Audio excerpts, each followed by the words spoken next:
atenção nesse homem vestido de Deadpool andando pelo estacionamento da universidade em plena luz do dia. Parece uma brincadeira de Halloween, né? Alguém indo para uma festa da faculdade. Mas não é. Por trás dessa máscara estava um predador sexual condenado que naquele exato momento estava em busca de uma presa, Lauren McCluskey. He was a predator, manipulator. Very skilled at getting what he wanted. Someone who you shouldn't believe a word of what they say.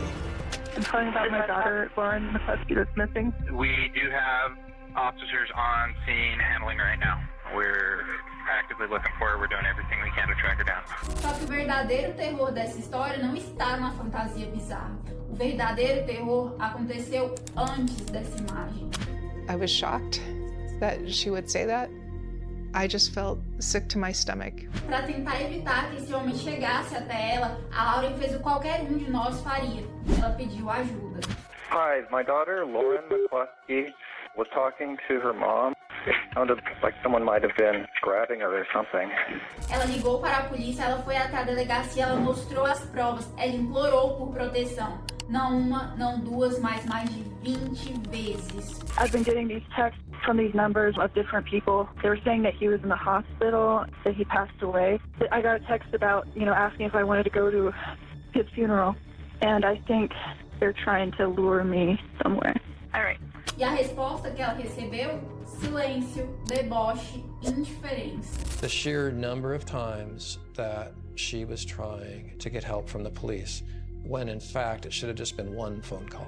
Hoje a gente vai dissecar o caso que expôs a falha mais vergonhosa da polícia universitária americana. Um caso onde a vítima fez absolutamente tudo certo e o sistema fez absolutamente tudo errado. These parents lost their kid. She is gone, and you have the audacity to try to cover your ass. Segura a revolta porque você vai precisar. Eu sou a Joyce e bem-vindos à vergonha da Universidade de Utah. Lauren McCluskey era o tipo de garota que a gente olhava e pensava, putz, essa garota tem a vida toda resolvida. Sabe aquela sua amiga focada? Era ela. Super smart. You didn't just see her as an athlete. She was a comedian. She's also a dancer. Com 21 anos, ela estava no último ano do seu curso na faculdade de Utah, em Salt Lake City. She did extremely well. She was very excited about graduating. E ela não era só inteligente, ela era uma atleta de elite. Ela competia no salto em altura, treinava pesado, tinha bolsa de estudos e era super apegada à família que morava lá no estado de Washington. Lauren was just athletic from the very beginning. She could climb trees at 2 years old and she had no fear. She was pure determination. Ela era descrita pelos amigos como uma pessoa doce e amigável, mas muito certinha. Ela sempre tentava ver o melhor das pessoas, talvez até demais. We were roommates our freshman year and we became instant friends. Mas nem só de estudos vive uma garota. Em setembro de 2018, a vida social da Lauren tava babado. Numa noite de sábado, ela foi com uma amiga para um barzinho que ficava próximo da faculdade, chamado London Bell, e na entrada desse bar, ela conheceu o segurança. O nome dele era Sean Fields. Alto, forte, simpático, sorriso fácil. Ele barrou a cara dela de brincadeira, puxou papo e rolou aquela química instantânea. Você sabe como é que é. O Sean parecia ser o pacote completo. Ele disse que tinha 28 anos, também estudava na mesma universidade que a Lauren e fazia uns bicos de segurança para poder pagar as contas. Um cara esforçado, sabe? O típico príncipe Charlie. Só que não. Enfim, rolou o tchan e eles começaram a sair. E minha gente, foi o clássico Love Bombing. E pra quem não sabe, Love Bombing em sua origem é uma tática de manipulação emocional que envolve a demonstração excessiva e intensa de cuidados, afeto, presentinhos no início do relacionamento com o objetivo de ganhar controle e dependência emocional da vítima. Every woman I've met or come across, I used my manipulation tactics to get what I wanted. Em menos de um mês, o Sean já estava praticamente morando no dormitório da Lauren. E ele parecia ser um namorado perfeito, levava flores pra ela, dava presentes, pagava jantares caros, tratava ela feito uma princesa. A Lauren, que nunca tinha tido um namorado sério, estava nas nuvens. Ela ligava pra mãe dela e falava, mãe, ele é perfeito, ele é um cara incrível, ele cuida de mim, eu quero ele pro resto da minha vida. Ele é o cara dos meus sonhos. She clearly seemed very happy about her relationship. It started off really good, like a fairy tale. Só que a gente sabe, quando a esmola é demais, o santo desconfia. As amigas da Lauren começaram a notar algumas coisas estranhas. O príncipe encantado mostrou seu lado controlador muito rápido. Primeiro foram comentários sobre as roupas, coisas como: não usa essa não, tá muito curto, coloca uma calça jeans. Depois foi querer saber onde ela estava o tempo todo. Why do you have to answer your phone when that person calls? And she's like, you know, they really want me to answer my phone right away because they just want to make sure where I'm at, what I'm doing, and if I'm okay. Mas o sinal vermelho gigante, aquele que pisca em vermelho neon e toca um alarme, veio um mês depois do início do namoro. O Sean chegou pra Lauren e falou: amor, o campus é muito perigoso, eu tô muito preocupado com você. Toma aqui uma arma pra você se defender? Não, vocês não ouviram errado. O cara deu uma arma carregada pra namorada de um mês dentro de um dormitório onde armas eram proibidas. As amigas da Lauren ficaram chocadas. Elas falaram: Lauren, isso não é normal, garota, tem alguma coisa errada aí. Tem caroço nesse angu. Elas ficaram tão preocupadas que denunciaram a situação para a administração da universidade. E alguém fez alguma coisa?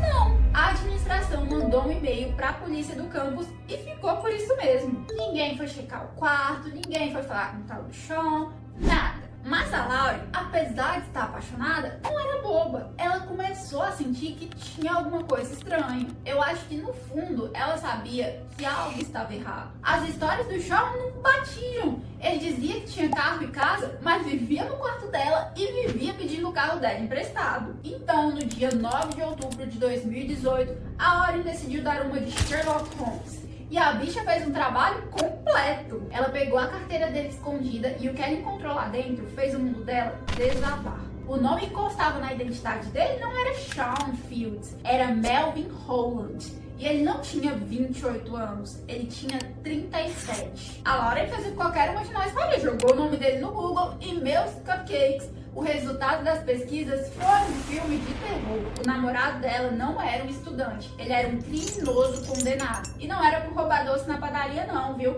Ele era um agressor sexual registrado. Ele tinha passado mais de 10 anos na cadeia por tentar violentar uma garota de 14 anos e por outros crimes violentos. E o pior, ele estava em liberdade condicional. Ele tinha acabado de sair da prisão. Imagina o choque dessa menina. O cara que dormia com ela, que dizia que a amava, que praticamente morava no quarto dela, era um monstro de 37 anos que mentiu sobre absolutamente tudo. A Lauren, e aqui eu tiro o chapéu pra ela porque ela foi extremamente corajosa, não arregou. No mesmo dia, 9 de outubro, ela o confrontou. Ela não esperou, ela não fez joguinhos, ela jogou as cartas na mesa e falou: eu sei quem você é, acabou, sai da minha vida. O Melvin ainda tentou negar, ficou agressivo, mas não adiantou. Ela se manteve firme e o expulsou do dormitório. Ela ainda emprestou o carro para ele poder ir embora, porque ela era boazinha assim. E o Melvin teve a audácia de só devolver o carro no dia seguinte. A Lauren achou que era isso, que o pesadelo tinha acabado ali, mas Melvin Holland não aceitava não como resposta. Se ele não poderia ter o amor dela, então ele teria o medo dela. No dia seguinte, ela começou a receber mensagens muito bizarras de números desconhecidos, supostamente dos amigos do Melvin. Eram mensagens como: o Melvin está muito mal, ele vai se matar por sua culpa, você acabou com a vida dele. E aí a coisa escalou para um nível criminoso. A mensagem era muito clara: ou você paga $1000, ou a gente vai expor fotos íntimas sua na internet. Fotos que o Melvin tinha tirado ou que ela havia mandado pra ele na confiança. Essa parte nunca ficou 100% clara, mas meninos e meninas, se eu puder dar uma dica pra vocês é: nunca mande nudes pra ninguém. Mas de volta ao caso, a Lauren ficou apavorada, gente. Ela tinha 21 anos, o medo do julgamento, do que as outras pessoas iriam falar, era estratosférico. Ela pagou os $1000 na esperança de que eles a deixassem em paz, mas chantagista é igual saco sem fundo. Não importa o quanto você coloque lá dentro, nunca vai encher. E foi aí que a Lauren tomou a decisão certa, a melhor decisão que ela poderia tomar naquele momento. Ela parou de tentar solucionar tudo sozinha. Ela ligou para a polícia da Universidade de Utah. I'm worried because I've been working with the campus police at the U, and last Saturday I reported and I haven't gotten an update. Okay. But someone contacted me today, someone who was harassed, and said that they know everything about the police. Okay. So you already spoke to the campus police? Yes, they haven't updated or done anything. And what prompted you to call Salt Lake City Police? Well, I thought it was weird that there are people who know about the entire case, and the harassers seem to know about it more than me. And I'm concerned there might be an insider who's letting them know about the case. Okay. So with something, because I haven't gotten an update. Yeah. And it's been a week. Okay. With something like that, you would want to contact the campus police back and ask to speak to your detective. Infelizmente, é aqui que começa o show de horrores da incompetência dessa polícia. Eu preciso que vocês prestem muita atenção nas datas agora, porque isso é crucial. No dia 12 de outubro, a Lauren liga para a polícia e ela conta tudo. O namoro, a mentira, a identidade real do Melvin, o fato dele ser um agressor sexual registrado e a chantagem com as fotos íntimas dela. No dia 13 de outubro, ela vai pessoalmente até a delegacia com a mãe dela e ela mostra tudo. Ela mostra as provas, as chantagens, as mensagens, tudo. Você tem a vítima, você tem o nome do suspeito e você sabe que ele é um agressor sexual em liberdade condicional. O trabalho da polícia era simples, bastava que eles jogassem o nome dele no sistema para confirmar que ele estava em liberdade condicional, ligar para o agente condicional dele e pronto! O Melvin voltaria para a cadeia na hora, não tinha A nem B. Ele não podia ter contato com armas, ele não podia estar no campus e ele certamente não podia ameaçar ninguém. Era game over para ele em menos de 5 minutos. Mas sabe o que os policiais da Universidade de Utah disseram pra Lauren? Ah, menina, isso aí é golpe da internet, é scam, pegadinha do malandro. Eles trataram o caso da Lauren como se fosse aquele golpe do príncipe nigeriano no e-mail, sabe? Eles nem sequer se deram ao trabalho de checar a ficha do Melvin.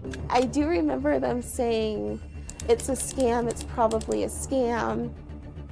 She showed them one of the numbers that was sending her messages was the same number Roland had when they were in a relationship together. Se eles tivessem jogado o nome dele no sistema, eles teriam visto que ele estava incondicional. Eles teriam visto quem ele era e do que ele era capaz. Mas o detetive responsável pelo caso estava de férias. Sim, o caso da Lauren ficou parado na mesa de um detetive que não estava lá. E ninguém se deu ao trabalho de passar aquele caso para outro policial. Na verdade, o buraco é ainda mais embaixo, pois o detetive Miguel Deiras, que foi quem recebeu a denúncia inicial, pegou as imagens nuas da Lauren que ela forneceu como evidência das chantagens e disse para um colega, abre aspas, essas fotos agora são minhas, elas fazem parte da minha coleção pessoal e eu posso olhar para elas quando eu quiser, fecha aspas. A Lauren ligou de novo. Ela ligou até para a polícia de Salt Lake City, que era a polícia normal de lá, porque até então ela estava tentando resolver com a polícia da universidade. Mas como não estava adiantando muita coisa, ela apelou para a polícia normal. Porém, eles disseram que como aconteceu dentro da universidade, não era da jurisdição deles.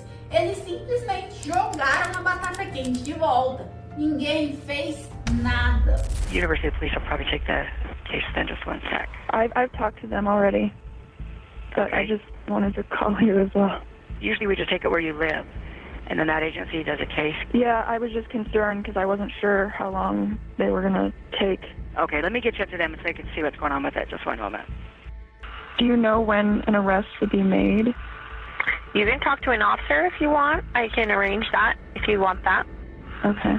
Yeah, that sounds good. Entre os dias 12 e 22 de outubro, a Lauren e os pais dela entraram em contato com as autoridades mais de 20 vezes. 20 vezes implorando por proteção, 20 vezes afirmando que tinha um cara perigoso ameaçando, 20 vezes pedindo para eles fazerem alguma coisa, 20 vezes suplicando por socorro. Enquanto a polícia brincava de isso não é problema meu, o Melvin estava livre. Sem que ninguém soubesse, no dia 22, a Lauren foi para uma consulta com uma conselheira que a estava ajudando após o término e poucos minutos depois dela ter saído da consulta, o Melvin apareceu por lá. novamente segurando esse saco preto. E dentro do saco tinha nada mais, nada menos que uma pistola e várias munições. E no dia 19 de outubro, câmeras de segurança flagraram no estacionamento do dormitório da Lauren. E aqui parece uma piada de mau gosto, mas é real. Ele estava vagando pelo estacionamento com uma fantasia do Deadpool que ele havia comprado dias antes.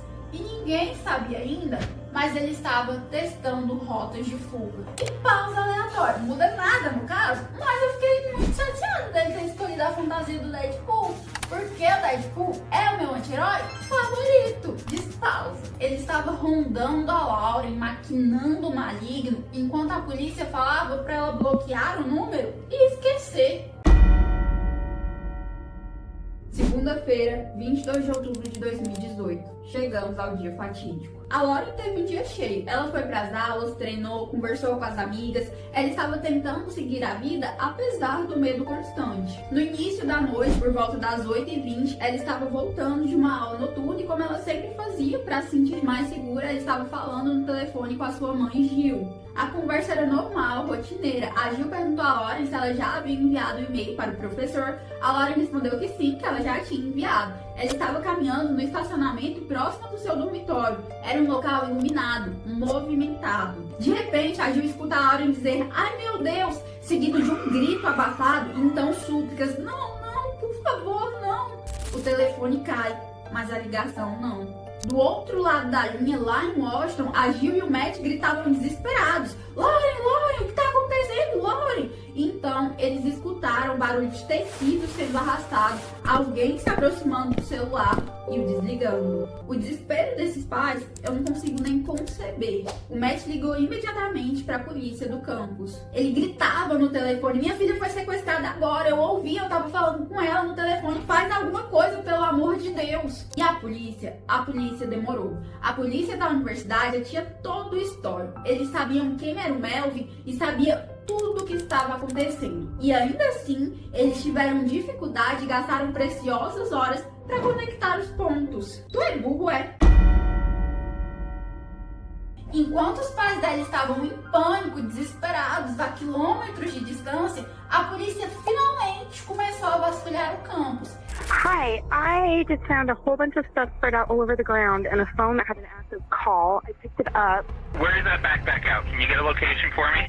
E eles encontraram os pertences da Lauren, o celular, a mochila, mas nem sinal dela. Hi, Matt. This is Val with the University of Utah police. And have you guys heard from her or anything? No, we have not. Okay. A essa altura, eles fizeram o que eles deveriam ter feito 10 dias antes. Emitiram um alerta para Melvin Hold. All units, attempt to locate a suspect involved in possible kidnapping. The victim is Lauren McCluskey. Mas já era tarde demais. Horas depois, quase meia-noite, eles encontraram um carro estacionado em frente a outro dormitório estudantil. Dentro do carro estava o corpo da Lauren.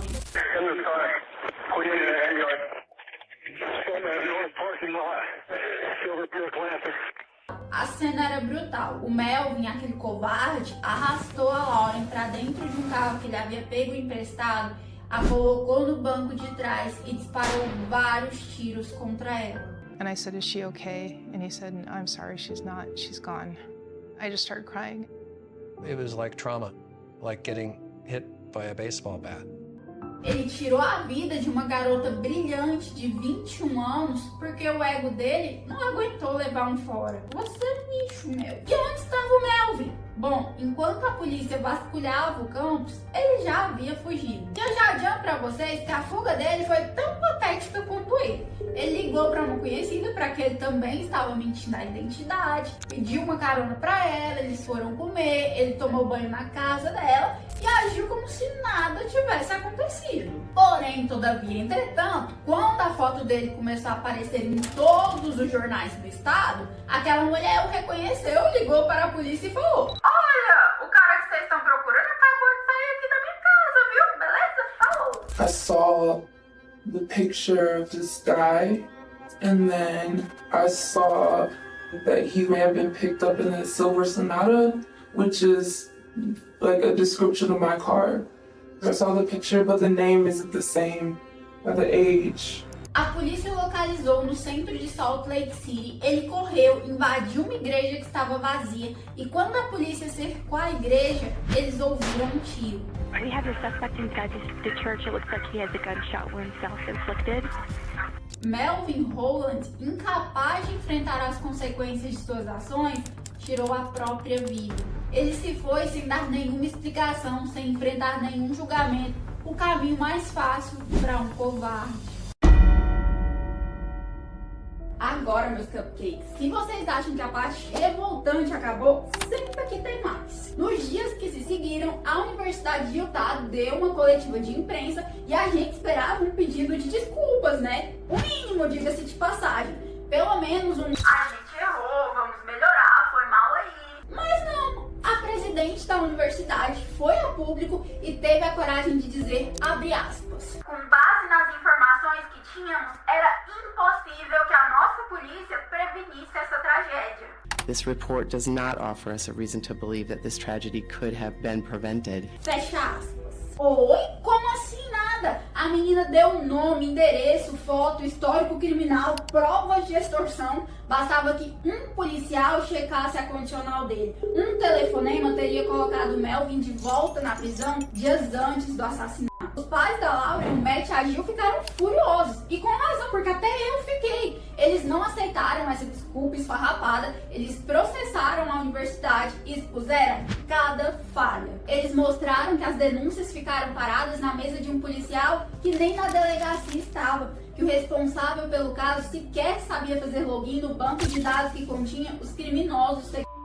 Eles mostraram que os policiais do campus não sabiam lidar com violência doméstica, ameaças e denúncias graves de verdade. E eles provaram que o Miguel poderia ter sido um salvador, mas ele escolheu ser um segundo algoz, o que culminou em seu pedido de demissão e desligamento da universidade. A pressão foi tão grande que no final a universidade teve que admitir o erro. Eles fizeram um acordo de 13,5 milhões de dólares com a família McCluskey e tiveram que demitir alguns funcionários. Mas a verdade é que dinheiro nenhum nesse mundo paga a vida de alguém. Dinheiro nenhum nesse mundo compensa a perda de uma pessoa amada. Eu tenho certeza absoluta que se os pais da Lauren pudessem, eles trocariam cada centavo desses 13 milhões e meio para ter a filha de volta. Mas como infelizmente eles não podem fazer isso, eles doaram todo o dinheiro para a Fundação Lauren McCluskey, que foca na segurança do campus e em proteger outras mulheres. Porque talvez assim, o que aconteceu com a filha deles não aconteça com outras garotas.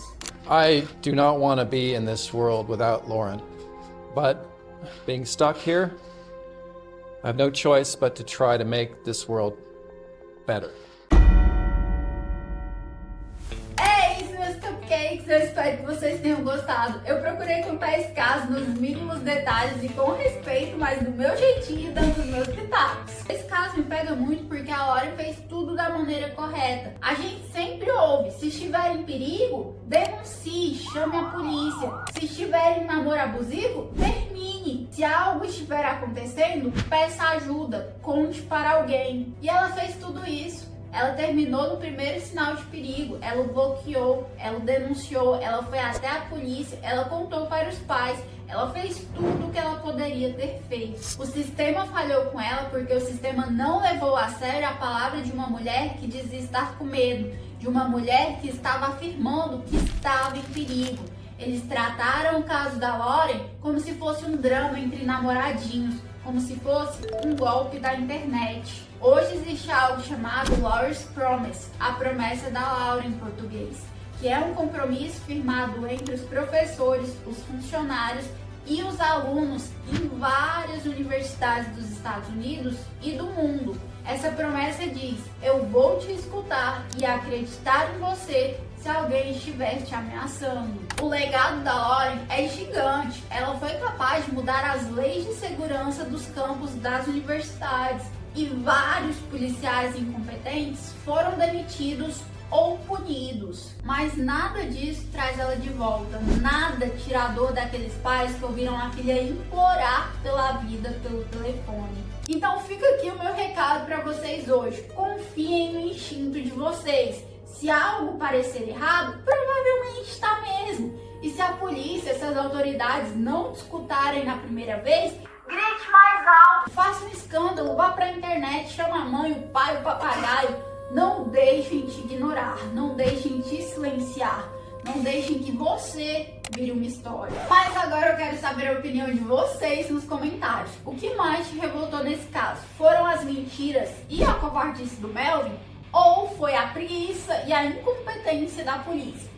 Eu confesso que eu senti raiva igual dos dois. E pra finalizar, não esquece de deixar o like, isso ajuda demais o canal a crescer, me ajuda a consertar minha câmera e a continuar contando essas histórias que precisam ser ouvidas. Pessoal, e eu peço desculpas se a qualidade da imagem e do áudio não tiver ficado muito boa e se eu tiver com os olhos vermelhos ainda, mas acontece que quando eu fui gravar esse vídeo, um pequeno grande acidente aconteceu. A minha preciosa câmera que eu ganhei de presente da minha mãezinha quando eu falei pra ela que eu queria tentar essa jornada louca de gravar vídeos pra internet, caiu e quebrou. E como eu moro no interior do interior, eu não tive como levar pra arrumar hoje. Então acabou que eu tive que gravar com a câmera do celular. Mas eu acho que vai dar tudo certo. E por último, mas não menos importante, se inscreva no canal se você é novo por aqui e vem fazer parte da família. A gente é meio maluquinho, mas é gente boa. Se cuidem, tranquem as portas, chequem com quem vocês estão saindo e até a próxima!